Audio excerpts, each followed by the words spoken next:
Gracias por la invitación y creo que es muy adecuado el debate y muy pertinente el espacio de trabajo en este tema que, como bien decían quienes presentaban recién, se habla mucho de qué es lo que pasa entre las dos grandes potencias y en realidad creo que en este sentido hay un espacio para que América Latina piense como región, a partir de eso justamente tener una visión y digamos un comportamiento un poco estratégico de empezar a ver, de vernos realmente como un mercado de más de 600 millones de habitantes y no como países, dado que en esto una de las cosas que se necesita, y es muy importante y recién se hablaba, es el tema de la escala. Es el tema de la escala en una región donde decían recién tenemos varios temas todavía no resueltos. Creo que lo que hemos pasado en las últimas semanas es evidente de esto y hace menos de un mes estábamos en una reunión acá en Uruguay justamente con la Agencia de Cooperación Uruguaya, con la OECD, con la Fundación EULAC, justamente donde hablábamos sobre uno de los temas que hablaba el secretario general en la mañana, que tiene que ver con los problemas del desarrollo de la región. ¿Y por qué empezar con esto? Porque tenemos que pensar que estamos en una región donde recién decíamos donde recién se marcaba, estamos todavía en la periferia tecnológica, pero todavía estamos en muchas periferias. Una periferia que tiene que ver con que no hemos resuelto temas de vulnerabilidad social todavía y donde está muy latente y donde se empiezan digamos, a remarcar fuertemente demandas que todavía no han sido respondidas.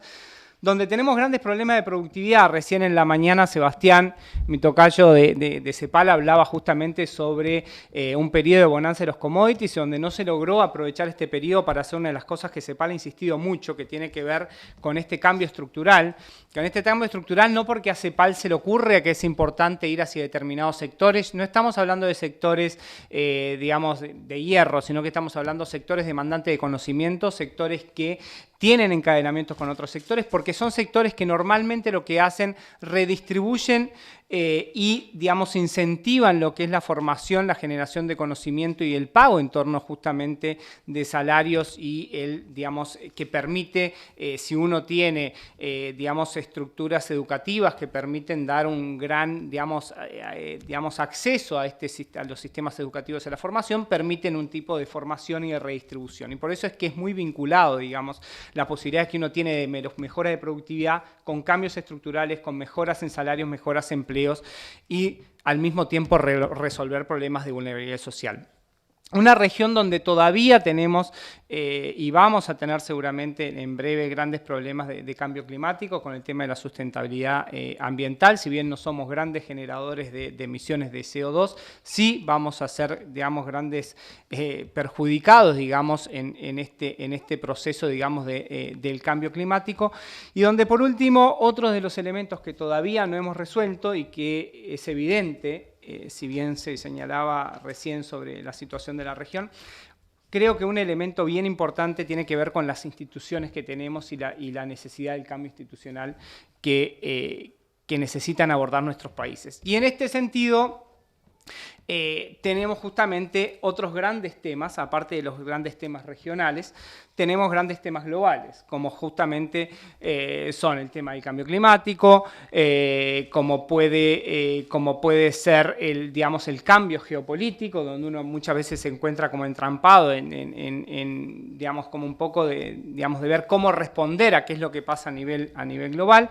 Grandes temas, grandes cambios tecnológicos y donde muchas veces la región es tecnológicamente taker, ¿no? O sea, es tomadora de este tipo sin posibilidad de liderar ningún proceso en la materia y donde justamente el tema tecnológico tiene mucho que ver con estos 4 elementos vinculados al desarrollo, ¿sí? Porque cuando uno va a qué es lo que pasa en un punto de vista de productividad o de competitividad, tiene gran espacio para ver qué es lo que desde el punto de vista de la incorporación y de la apropiación de esta tecnología se puede hacer para poder justamente reducir estos problemas de brecha de productividad que realmente uno ve, sí, crecimos mucho en algunos países en los últimos 20 años, pero en realidad en tema de productividad todavía seguimos chatitos ahí abajo sin lograr, digamos, reducir esta brecha de productividad. Y no se trata solamente de brecha de productividad externa, es brecha de productividad interna. Cuando uno analiza qué es lo que pasa, como hablaba recién el representante de CAF, con las pequeñas y medianas empresas en nuestros países, nuestras pequeñas empresas son un 20 o un 30% tienen un 20 o un 30% de la productividad de la gran empresa. Vamos a países como europeos como Alemania,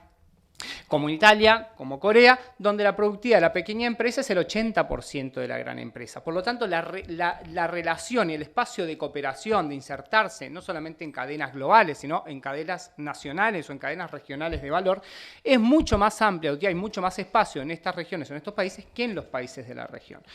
Entonces, ahí, digamos, ¿qué es lo que se puede hacer? Y qué es lo que, digamos, desde el punto de vista de la incorporación de este tipo de tecnologías, es mucho. Cuando uno analiza qué es lo que pasa, no traje muchos indicadores, pero bueno, tenemos algunos valores, digamos, de cómo estamos utilizando este tipo de tecnologías. En los países de la región somos muy buenos para usar tecnología, pero somos muy malos para producir y para usar este tipo de tecnología productivamente. Entonces yo creo que este es otro de los espacios que cuando uno va a analizar cuáles son los espacios y por qué es la importancia de un mercado digital regional, tenemos que pensar a la hora justamente de cómo apropiarnos de este tipo de tecnología. Vamos a ver algunos indicadores que nos dicen de cómo algunos países son más protectores que otros, pero esto yo creo que hay que verlo justamente a la luz de lo que recién decían ustedes, de cuál es la política industrial y tecnológica que tienen los países, porque no nos olvidemos que cuando uno adopta determinada normativa o determinada regulación, tiene que estar vinculado a cuál es su estrategia de desarrollo a nivel de país. Y en muchos casos de nuestros países, solamente así como compramos determinadas tecnologías, también compramos algunas regulaciones o algunas normas técnicas o algunas normas que en realidad sin saber muy bien por qué y sin saber qué es lo que esto implica desde el punto de vista de la posibilidad o el potencial que tiene para el desarrollo del país. De respecto al tema ambiental, este tipo de tecnologías también puede tener un gran potencial impacto. Pensemos qué es lo que se puede hacer con el blockchain justamente para el seguimiento de los procesos, para ver cómo reducir tiempos de espera, para poder, digamos, hay muchos elementos que pueden ayudar a esto. Desde el punto de vista institucional, ni que hablar que hay que ver también cómo acercamos a nuestras instituciones a los ciudadanos y podemos lograr justamente antes de que pasen las cosas que están pasando, lograr cuáles son las inquietudes, cuáles son los requerimientos para poder irnos adelantando en esto. Entonces yo creo que la idea de justamente de cómo pensar este mercado digital regional en América Latina tiene que ver con que tenemos muchos elementos comunes, en algunos casos más de lo que podíamos pensar hace un par de meses en nuestros países, y tenemos muchos elementos que resolver justamente en un contexto que nos requiere cambios, que hay una necesidad de acelerar el proceso de cambio. Y por lo tanto la idea de esta presentación es justamente plantear, primero hablaban recién justamente sobre la agenda, ¿no? Sobre la necesidad de tener una agenda. Bueno, sí, una agenda en América Latina, tenemos una agenda digital regional, tenemos una agenda digital regional desde hace más de 10 años, que es este proceso ILAC 2020, ahora es 2020 porque en realidad la última reunión fue en Cartagena, Indias, en Colombia, el año pasado, donde tenemos una cantidad de elementos y pilares que ahora vamos a ver algunos de ellos, y uno de ellos es justamente la posibilidad de trabajar o desarrollar un mercado digital regional. Y por eso es el segundo punto de la agenda. Después vamos a ver algunas tendencias sobre el comercio digital y algunos temas de interés en el marco justamente de cómo potenciar este mercado digital regional. Primero, digamos, contarles un poco de lo que se trata esta agenda, de lo que trata justamente es de fortalecer algunos de los espacios de cooperación. Piensen qué es lo que pasó, qué ha pasado entre el año pasado y hay algunos países de la región, y que nosotros somos muy críticos sobre esto, se empezaron a graduar. Es decir, es como que van a empezar a salir del ámbito de cooperación, porque en realidad sea Chile como Antigua y Barbuda, como Uruguay, son países que se graduaron y por lo tanto salen del ámbito justamente de los espacios de cooperación o de tratamiento preferencial. Y en realidad, digamos, justamente los países que nosotros digamos, consideramos como de desarrollo en transición, todo lo contrario, más que salir del ámbito de cooperación, entendemos que requieren digamos, no sé si una mayor, digamos, fortalecer aún más los espacios de cooperación, pero sí no hay que perderlos, y hay nuevos ámbitos de cooperación que no pasa solamente por el hecho de haber llegado a determinado nivel de PBI per cápita, sino que todavía tenemos muchos ámbitos donde es importante cooperar, y por eso creo que es muy relevante también pensar cómo la integración, digamos, de la región con otras regiones puede ayudar justamente al desarrollo tecnológico. Y por lo tanto, esta agenda digital, una de las cosas que intenta es fortalecer el intercambio de experiencias en el tema digital entre los países de la región y con otras regiones. Esto es solamente para señalar un poco cuál ha sido el proceso digamos, y la evolución de esta agenda digital. Nosotros ahora estamos con la Agenda Digital 2020, vamos a ver cuáles son los 8 pilares fundamentales, y tenemos una preparatoria el año que viene en Quito para después, digamos, tener ya una agenda consensuada entre los países que, si bien digamos, es una agenda a nivel de agenda política pública, tiene mucho involucramiento con las empresas de telecomunicaciones, con sector privado, con operadores, porque digamos, en este tema juegan un rol absolutamente fundamental y protagónico. Y por lo tanto, ahí lo que se trata es justamente tener diferentes grupos de trabajo con países y con observadores como sociedad civil, organismos internacionales, comunidad técnica y el sector privado. Esto voy a seguir un poco cuál era la declaratoria. De estos 7 pilares, digamos, de los que trata trabajar las 7 áreas de acción, el tercer pilar justamente es un pilar sobre mercado digital regional.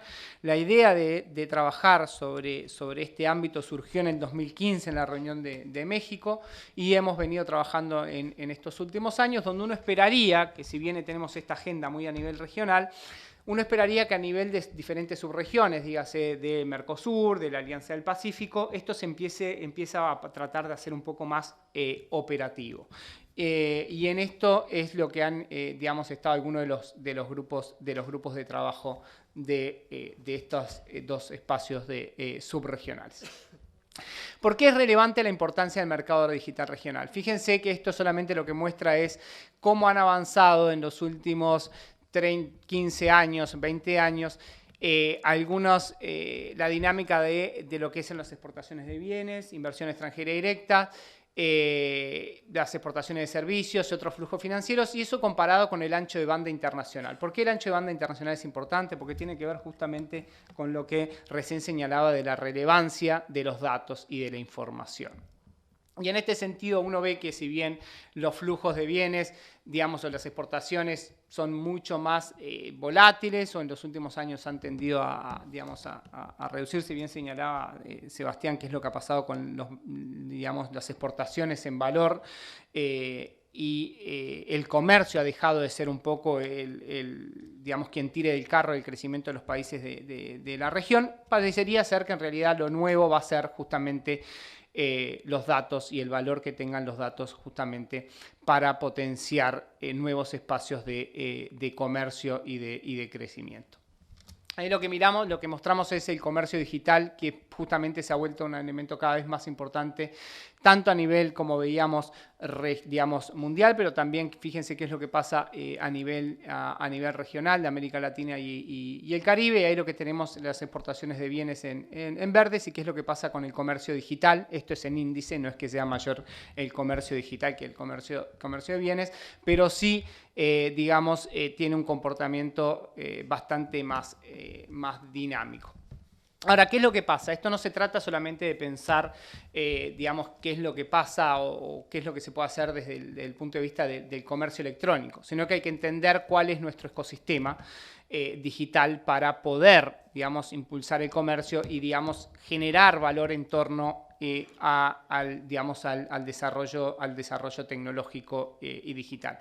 Ahí lo que tenemos es un índice que lo que nos muestra es algunos pilares, digamos, del índice de desarrollo del ecosistema digital. Digamos que sí es importante el tema de infraestructura, como recién se mostraba, pero no solamente infraestructura, tiene que ver también con elementos de marco institucional y regulatorio, con el tema del nivel de competencias, con las industrias digitales que tenemos en nuestros países.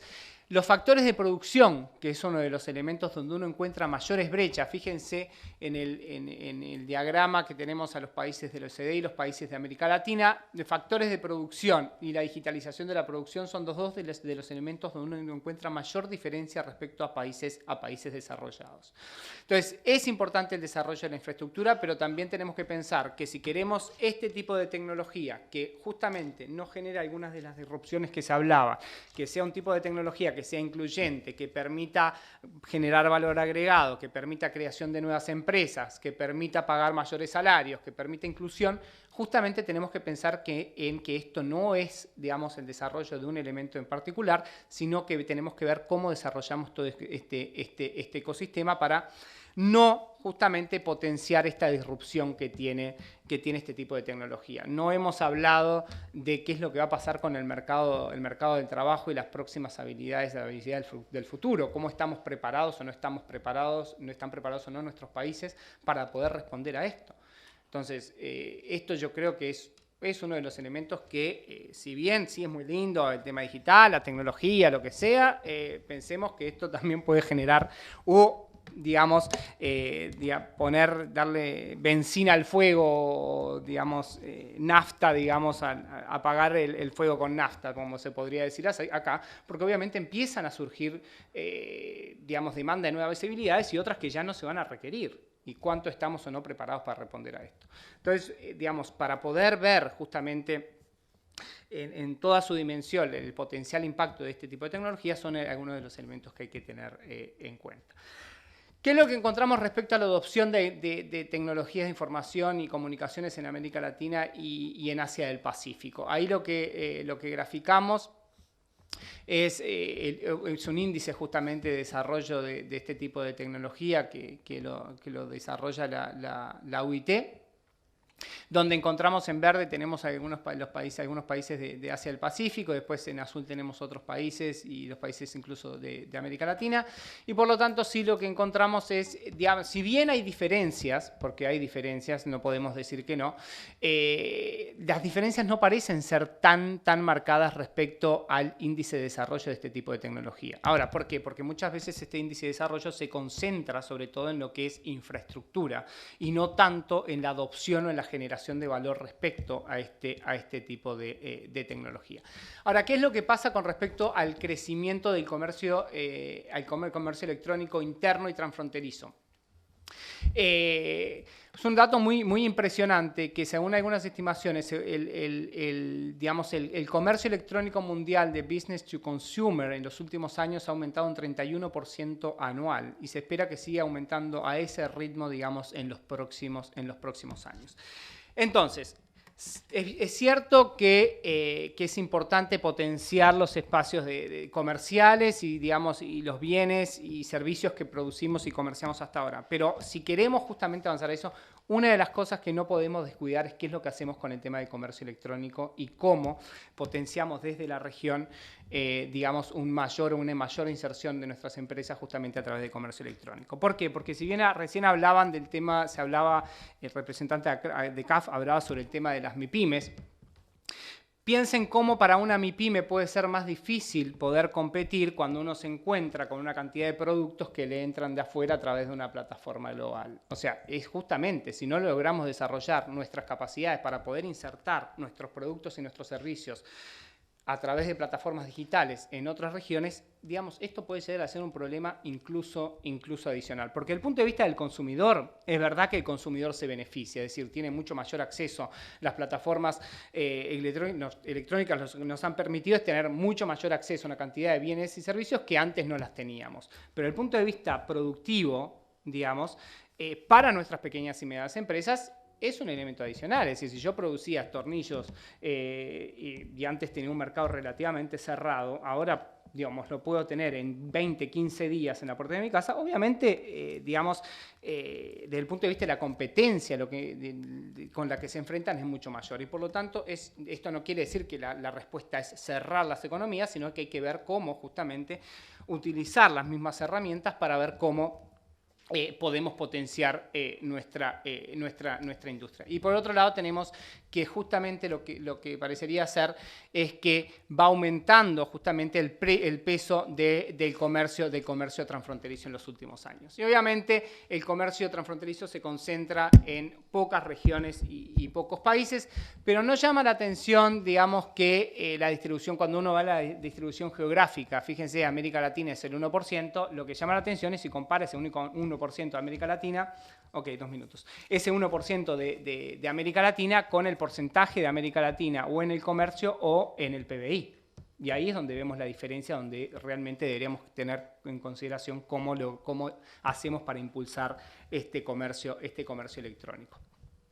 Algunas de las respuestas de políticas digamos, a la digitalización, esto es un índice de restricción al comercio digital, y ahora vamos a ver algunos números ahí. En realidad no parecería que hubiese patrones muy distintos, hay índices digamos, que muestran respuestas muy diferentes entre países como Rusia, India, Indonesia, Vietnam y otros que son economías mucho más abiertas, como el caso de Nueva Zelanda, Islandia, Noruega e Irlanda. Algunos de los diferentes tipos de restricciones. ¿Por qué me parece interesante esto? Porque en realidad muchas veces corremos el riesgo de concentrarnos en decir, bueno, veamos cómo reducimos estas restricciones al e-commerce o al comercio digital, pensando en los diferentes tipos de restricciones. Pueden ser fiscales, pueden ser a los datos, pueden ser el tema al establecimiento, restricciones comerciales. Pero fíjense que muchas veces este tipo de restricciones está asociado justamente con lo que decíamos, con una estrategia de desarrollo que tiene en el centro de la digitalización y en estos elementos un elemento de política industrial y tecnológico. Y esto es una de las cosas que nosotros como región tenemos que empezar a pensar. ¿Cuáles son algunas de las barreras al comercio de servicios? Ahí justamente el tema de las infraestructuras y la conectividad es uno de los grandes temas que tenemos que resolver justamente si queremos avanzar en el tema de comercio electrónico, pero también hay otros como el tema de transacciones electrónicas, sistemas de pago, propiedad intelectual, es decir, son muchas las dimensiones. Y una de las dimensiones que tenemos que explorar, y por eso es importante el espacio de potenciar este mercado digital regional, tiene que ver con los flujos intrarregionales. Fíjense qué es lo que pasa con los flujos de bienes. Mientras que los flujos de bienes se dan sobre todo a nivel, digamos, extrarregional o interregional, en tema de datos es mucho más relevante, o en el tema de servicios es mucho más relevante qué es lo que pasa al interior de las regiones. Algunos de los factores sobre los cuales habría que trabajar y fortalecer el espacio de trabajo justamente para reducir digamos, las limitaciones al comercio electrónico y avanzar en el comercio digital regional, tiene que ver. Uno es el idioma, que no es un tema para la región. Esto es lo que pasa cuando uno va a analizar a grandes, digamos, a nivel global. Para la región, el tema del idioma, que sería el 31%, digamos, de los grandes problemas, no es un problema. Entonces, un problema lo tenemos relativamente resuelto, porque en realidad tenemos portugués y español, y en realidad los que hablamos español entendemos el brasilero o el portuñol y viceversa, y por lo tanto eso no sería un inconveniente. Sí hay otros temas que tienen que ver con los marcos fiscales, con las normativas regulatorias y locales y con el tema de la logística. Muchas veces está más resuelta la logística para productos que vienen incluso de fuera de la región que incluso para la circulación de los productos al interior de la región. Y otro tema tiene que ver con la ciberlegislación, que justamente se habló sobre el tema de ciberseguridad y tratamiento de la información, donde ahí se muestran cuáles son algunos de los elementos importantes justamente para el comercio y que están en las legislaciones de los países, que tienen que ver con firmas electrónicas, pero no solamente con eso, Fíjense que solo el 50% de la revisión de la legislación de los estados de la ciberlegislación en los países están presentes en los países de la región, y muy poco en lo que es respecto a delitos informatos y de seguridad de la información. Algunos de los factores que limitan al comercio electrónico, esto ya es más por tipo de barreras, y algunos ejemplos que encontramos sobre los cuales es importante trabajar, de ver cómo lo reducimos a nivel de subregiones. Este es un trabajo que justamente Sebastián Herrero desarrolló en el último año. Y la necesidad de convergencia es otro de los temas relevantes. Dígase en el caso del Mercosur, como en la Alianza del Pacífico, en el caso del Mercado Común Centroamericano. Muchos están trabajando justamente sobre la idea sobre el espacio de mercado digital regional. La cosa es después cómo al mismo tiempo vamos convergiendo en esto y no nos encontramos en unos 2 o 3 años con espacios completamente diferentes donde en realidad no hemos logrado ir avanzando en la convergencia. Algunos de los elementos a considerar justamente sobre la experiencia del Pacífico, el tema de la calidad y la conectividad a Internet. Creo sí que el tema, como bien decían, el tema 5G, pero no solamente el tema 5G, el tema de infraestructura de IXP, cables submarinos, hay otros ámbitos como el White Space, que es una nueva iniciativa justamente de Microsoft, que es usar el espectro que no está siendo utilizado por la televisión para el acceso a Internet. Y esto tiene que ir muy de la mano, obviamente, del tipo de industria y para qué lo queremos. Es decir, 5G, sí, ¿para qué quiero 5G? ¿Realmente lo necesito en 5G?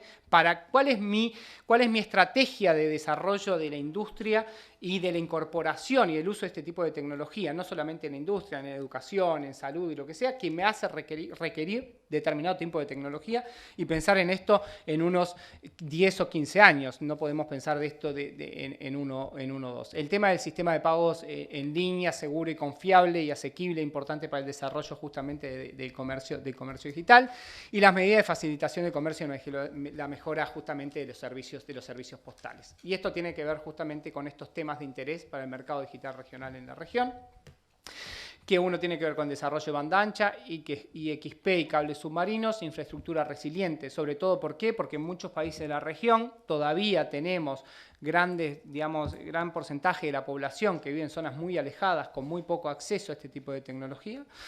El tema del e-commerce, la integración financiera, los flujos transfronterizos de datos, fiscalidad, sello de confianza, emprendimiento digital son solamente uno de esos. Y por último, el tema de seguridad, ciberseguridad y seguridad de datos. Sí, considerando cuál ha sido la experiencia, digamos, y cómo la Unión Europea y otras regiones han utilizado o están, digamos, potenciando lo que es el tema de la seguridad digital.